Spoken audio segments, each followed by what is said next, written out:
It's time to upgrade your fence, but the typical styles just don't match the aesthetic of your home. Let's take a look at some modern horizontal fence styles.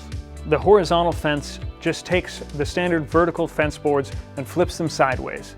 That's what we've done here with the Pacific style fence. This is our most basic horizontal fence style, and it utilizes regular 5.5-inch fence boards run horizontally. If you're looking for privacy, board-on-board fences are hands down the best choice. As you can see in this photo, with our Bainbridge style, we've taken the standard board-on-board fence and run it horizontally for a really cool modern look that doesn't allow any visibility through the fence. The overlapping boards on this fence also prevent any gapping due to warping or shrinking of the wood. Looking to add some extra flair to your fence?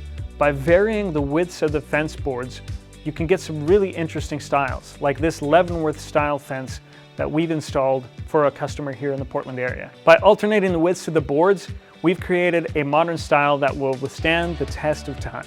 If you want to add a little extra to your horizontal fence style, check out our Applegate Style, which is adding sophistication and bold lines to modern homes and gardens across the Portland area. If you have any other questions, leave them in the comments or visit our website and browse through the Learning Center for more answers to your questions.